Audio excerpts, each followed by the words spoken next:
Greetings, ladies and gentlemen, and welcome to this narration of the web novel The Nature of Predators, taken from r/HFY.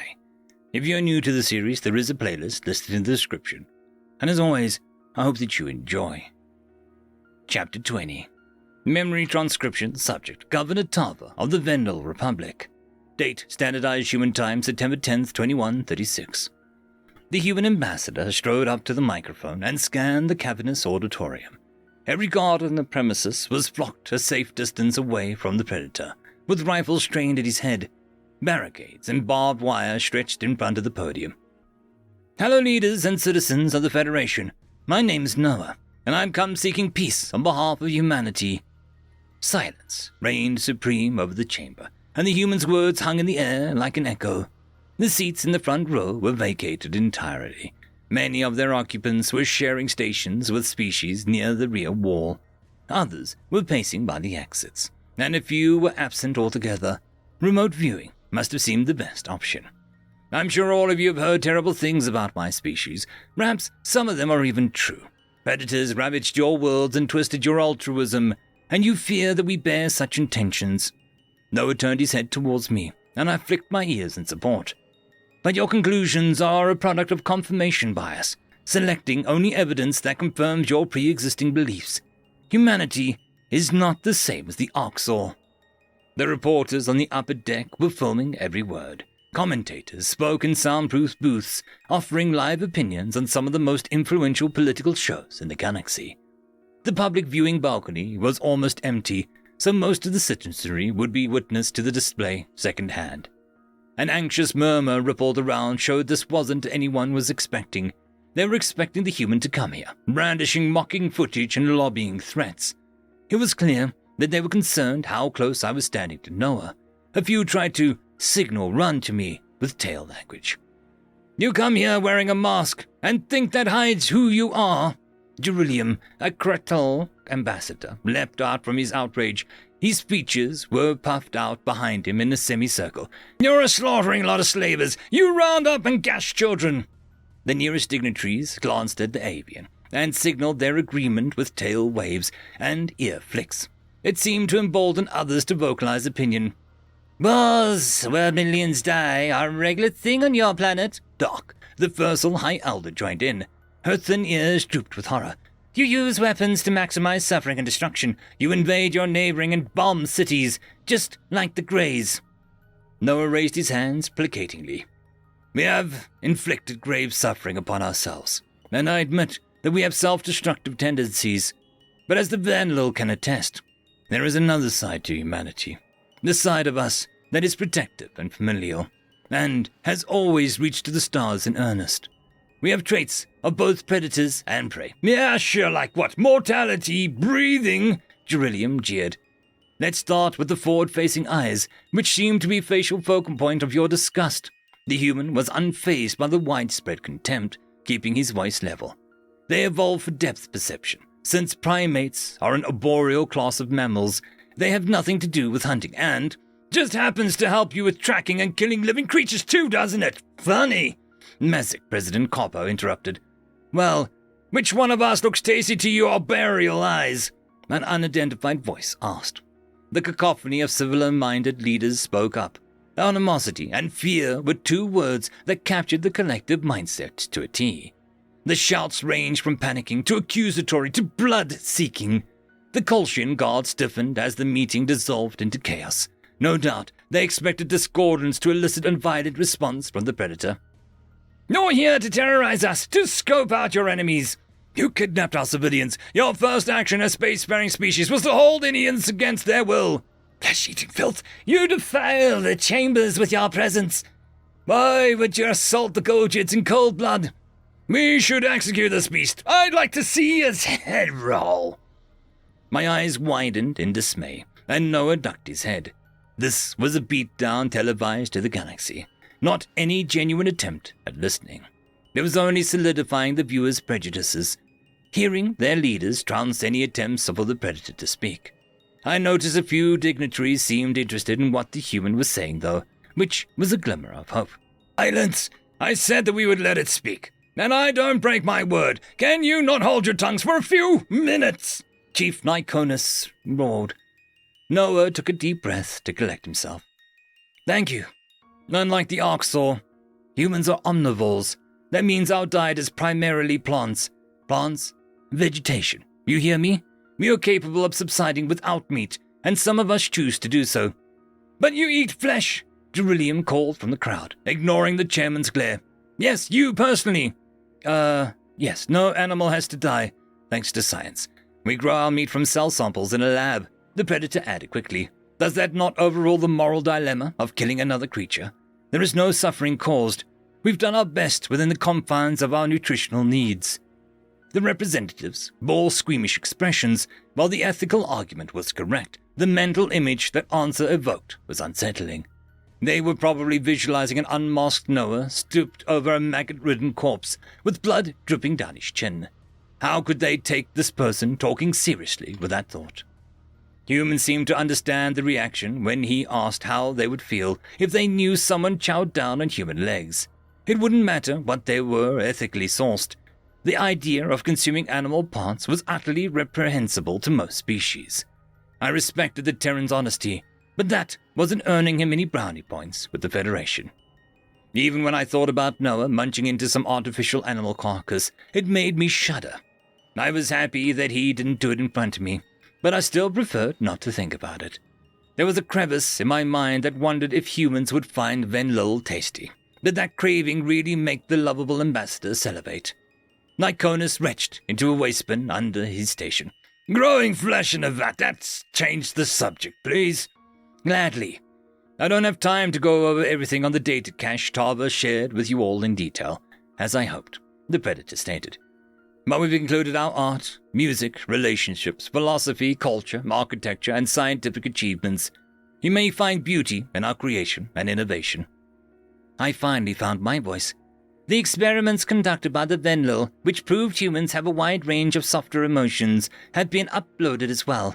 Your scientists are welcome to review those findings, and I promise they are replicatable if you wish to see for yourselves. Ultimately, this is about you, not us. Do you want to kill a race of thinking, feeling people because they are predators, just because they have a violent history and a few biological traits you curl your noses at? Is that the reason enough? Jerusalem tossed his sunset-colored brick. Yes! If cruelty and violence are reason enough to genocide a species, we should kill all of you. Noah had synced his holopad to the auditorium projector and cast a video to it. You want to wipe out humanity without ever hearing us out, with no remorse. How would you respond in our position? What choice are you giving us? A handheld video of a young predator appeared on screen. I winced as recognition dawned on me, and I realized where Noah was taking this. Marcel was holding a light pink baby grey creature in one arm, feeding it milk with a bottle. The infant suckled eagerly, while the human supported its tiny front legs with gentle fingers. The leader's expressions softened at the cute animal, though they seemed worried about the predator dropping the ruse and gobbling it up. This is Marcel. He volunteered to care for animals in his spare time, before we learned about the Orcs. He wanted to go to veterinary school. He's never consumed meat in his life. Noah swiped a button. The footage switched to a newsreel, which captured Marcel as he was carted away for emergency care. The prolific wounds presented a stark deterioration from the pristine condition that he was in before. It was tough to tell this gaunt, ungroomed human was the same fellow. The red-haired primate looked like a wild predator plucked from the woods. Gasps echoed around the room, and I was relieved to see some genuine pity. Many species averted their eyes. I don't believe even the ones who wanted humans dead could stomach the execution of such violence.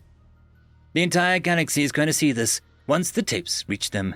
Noah is forcing them to feel empathy for a predator. The film transitioned to a close-ups of the bruises, the emaciated bones, and the neck bones beneath the asphyxiation collar.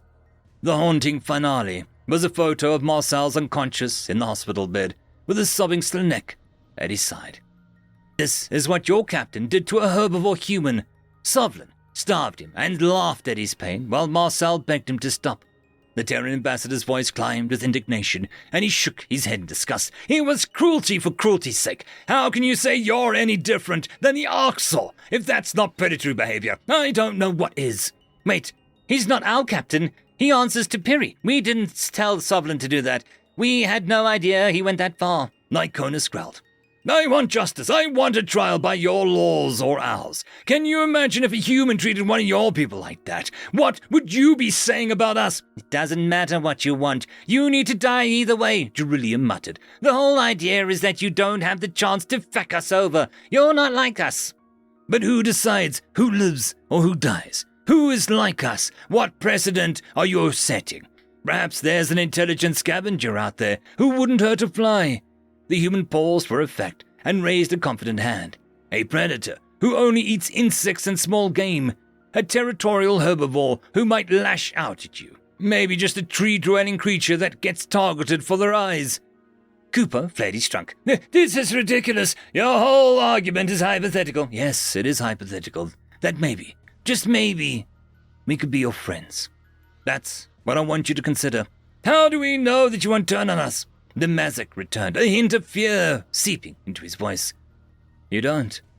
But you're going to lose this war without our help, and adding us into the mix basically guarantees it, even if you believe that chance is slim. Humanity is your only chance at victory. Work with us to fight the Arxor, as we have offered from the start, or we can all die together. It is your choice.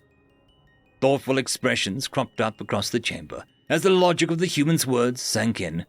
Nova saved a compelling argument for last, appealing to reason where empathy could not prevail. Even if this whole thing was an elaborate ruse, it wouldn't affect the war's outcome to fall for it. Lyconis tapped his microphone. All right, that's enough, human. Of course.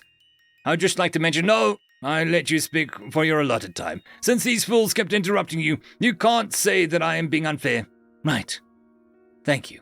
The human stepped back from the podium and seemed to be awaiting further instruction.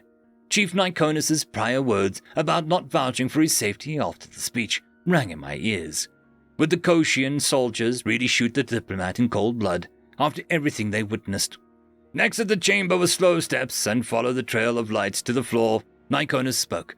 We prepared living arrangements. I expect you, at least the human, to stay there indefinitely. I'll retrieve you two when the parties have reached a decision. I hovered at Noah's side as we walked out, and visible relief tugged at my features. The Terran ambassador spotted the emergency lights along the baseboards and trudged away with quiet reservation. My mind was reeling as we scaled a narrow stairwell, but I was grateful the human was alive.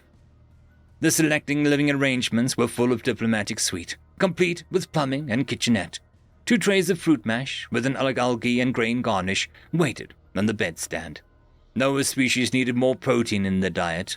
However, I wasn't going to explain that when the Kolshians were serving him a gourmet meal, the same as everyone else. They could have starved him and tossed him in a dingy cell. The human flung off his visor. After wearing it for days, the rough metal had left an indentation around his eyes. A deep sadness danced in his chocolate irises, and months of weariness bubbled to the surface. I'm trying so hard, Tava. This was my dream, Noah muttered. I placed a paw on his shoulder. You are amazing. The predator sighed. I didn't feel like that. It felt like nothing I said mattered. You're wrong. A new voice chimed in. As with most things in life, the hate-infused rhetoric stems from vocal minority. Idiots speak the loudest. Reasonable people tend to be the quiet ones.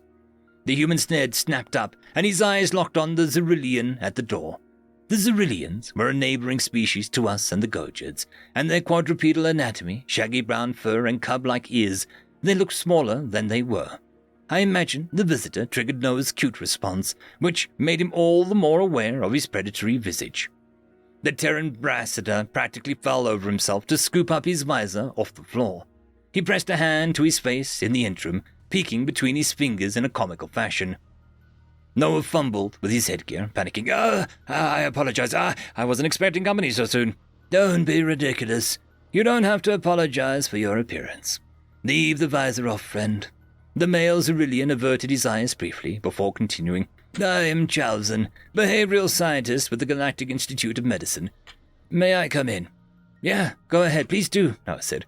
I've been speaking in our Prime Minister's ear before you ever went on stage. He's my brother, the scientist explained. Those Venlil experiments are irrefutable. You sympathize with our plight, and you take no joy in suffering. With that new evidence in mind, we're willing to change our position on humanity. You are? I'm thrilled to hear that someone can grasp the truth.